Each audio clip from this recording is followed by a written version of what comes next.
ಓಂ ಶ್ರೀ ಮಾತ್ರೇ ನಮಃ. ನಮಸ್ಕಾರ ಸ್ನೇಹಿತರೆ, ಆಲ್ರೌಂಡ್ ಕ್ಲಾಕ್ ಕನ್ನಡ ಚಾನಲ್ಗೆ ಸ್ವಾಗತ ಸುಸ್ವಾಗತ. ಇವತ್ತಿನ ವಿಡಿಯೋದಲ್ಲಿ ಕಾರ್ತೀಕ ಮಾಸದಲ್ಲಿ ಯಾಕೆ ದಾನ ಮಾಡಬೇಕು, ಈ ಮಾಸದ ಮಹತ್ವ ಇತಿಹಾಸವ್ಯಾನು ಅಂತ ಈ ವಿಡಿಯೋದಲ್ಲಿ ನೋಡೋಣ ಬನ್ನಿ. ಹೊಸದಾಗಿ ನಮ್ಮ ಚಾನಲ್ ನೋಡ್ತಾ ಇದ್ರೆ ಖಂಡಿತ ಸಬ್ಸ್ಕ್ರೈಬ್ ಮಾಡ್ಕೊಳ್ಳಿ. ಈ ವಿಡಿಯೋ ನಿಮಗೆ ಇಷ್ಟ ಆದರೆ ಶೇರ್ ಮಾಡಿ. ಕಾರ್ತೀಕ ಮಾಸಕ್ಕೆ ಈ ಹೆಸರು ಶಿವನ ಮಗನಾದ ಕಾರ್ತಿಕೇಯನಿಂದ ಬಂದಿರುವ ಹೆಸರಾಗಿದೆ.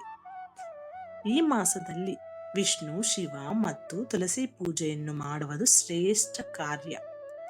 ಕಾರ್ತೀಕ ಮಾಸದ ಮಹತ್ವವೇನು ಗೊತ್ತೇ? ಕಾರ್ತೀಕ ಮಾಸದಲ್ಲಿ ನಾವು ದಾನ ಮಾಡುವುದರ ಪ್ರಯೋಜನ ಮತ್ತು ಈ ಮಾಸದಲ್ಲೇ ಏಕೆ ದಾನ ಮಾಡಬೇಕು ಅಂತ ತಿಳ್ಕೊಳ್ಳೋಣ ಬನ್ನಿ. ಕಾರ್ತೀಕ ಮಾಸದ ಮಹತ್ವ. ಹಿಂದೂ ಕ್ಯಾಲೆಂಡರ್ನ 8ನೇ ತಿಂಗಳಲ್ಲಿ ಕಾರ್ತೀಕ ಮಾಸವೆಂದು ಗುರುತಿಸಲಾಗುತ್ತದೆ. ಈ ಮಾಸವನ್ನು ಅಂದರೆ ಕಾರ್ತೀಕ ಮಾಸವನ್ನು ವಿಷ್ಣು ದೇವನಿಗೆ ಸಮರ್ಪಿಸಲಾಗಿದೆ.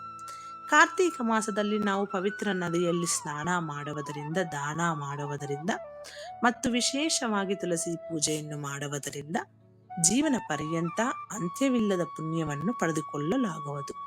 ಕಾರ್ತೀಕ ಮಾಸದಲ್ಲಿ ನಾವು ಈ ಕೆಲಸಗಳನ್ನು ಮಾಡುವುದರಿಂದ ಮರಣಾಂತರ ಮೋಕ್ಷವನ್ನು ಪಡೆದುಕೊಳ್ಳುವುದು ಮಾತ್ರವಲ್ಲದೆ ಜನನ ಮತ್ತು ಮರಣ ಬಂಧನದಿಂದ ಮುಕ್ತಿಯನ್ನು ಕಾಣಬಹುದು. ಕಾರ್ತೀಕ ಮಾಸವನ್ನು ಚಾತುರ್ಮಾಸದ ಕೊನೆಯ ತಿಂಗಳು ಎಂದು ಪರಿಗಣಿಸಲಾಗುತ್ತದೆ. ಈ ಮಾಸದಿಂದ ದೈವಿಕ ಶಕ್ತಿಗಳು ವಿಶೇಷವಾದ ಬಲವನ್ನು ಪಡೆದುಕೊಳ್ಳುತ್ತದೆ. ಈ ತಿಂಗಳು ಸಂಪತ್ತು ಮತ್ತು ಧರ್ಮ ಎರಡಕ್ಕೂ ಸಂಬಂಧಿಸಿದ ಪ್ರಯೋಗಗಳನ್ನು ತೆಗೆದುಕೊಳ್ಳಲಾಗುತ್ತದೆ. ಕಾರ್ತೀಕ ಮಾಸದಲ್ಲಿ ಕಾರ್ತೀಕ ಸ್ನಾನದ ಮಹತ್ವ. ಕಾರ್ತೀಕ ಮಾಸದ ಪೂರ್ಣಮಿಯ ದಿನದಂದು ಮಹಾದೇವನಾದ ಶಿವನು ರಾಕ್ಷಸ ತ್ರಿಪುರಾಸುರನನ್ನು ಕೊಂದನು ಮತ್ತು ಭಗವಾನ್ ವಿಷ್ಣು ಮತ್ಸ್ಯ ಅವತಾರವನ್ನು ತೆಗೆದುಕೊಂಡನು. ಕಾರ್ತೀಕ ಮಾಸದಲ್ಲಿ ವಿಷ್ಣು ಮತ್ಸ್ಯ ಅವತಾರದಲ್ಲಿ ನೀರಿನಲ್ಲಿ ವಾಸಿಸುತ್ತಾನೆ. ಇಂತಹ ಪರಿಸ್ಥಿತಿಯಲ್ಲಿ ಸೂರ್ಯೋದಯಕ್ಕೆ ಮುನ್ನ ನದಿ ಅಥವಾ ಕೊಳದಲ್ಲಿ ಸ್ನಾನ ಮಾಡಿ ಕಾರ್ತೀಕ ಮಾಸದಲ್ಲಿ ದಾನ ಮಾಡಿದರೆ ವೈಕುಂಠ ಲೋಕ ಪ್ರಾಪ್ತಿಯಾಗುತ್ತದೆ ಎನ್ನುವ ನಂಬಿಕೆ. ಅಂತಹ ವ್ಯಕ್ತಿಯು ಪಾಪದಿಂದ ಮುಕ್ತಿಯನ್ನು ಪಡೆದುಕೊಳ್ಳುತ್ತಾನೆ.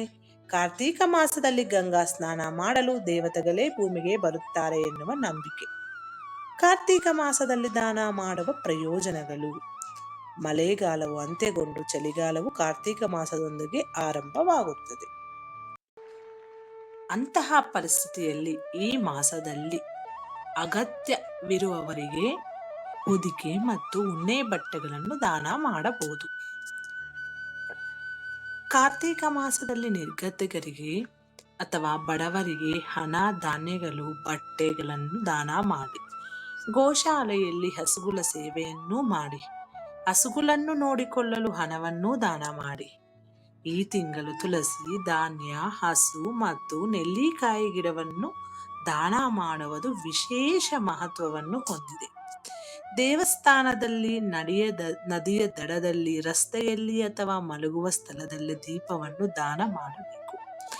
ಇದರಿಂದ ಆ ವ್ಯಕ್ತಿಯು ಲಕ್ಷ್ಮೀದೇವಿಯ ಆಶೀರ್ವಾದವನ್ನು ಪಡೆದುಕೊಳ್ಳುತ್ತಾನೆ. ಕಾರ್ತೀಕ ಮಾಸದ ಅವಧಿಯಲ್ಲಿ ದೇವಸ್ಥಾನದಲ್ಲಿ ದೀಪ ಹಚ್ಚುವವನಿಗೆ ವಿಷ್ಣು ಲೋಕದಲ್ಲಿ ಸ್ಥಾನ ಸಿಗುತ್ತದೆ.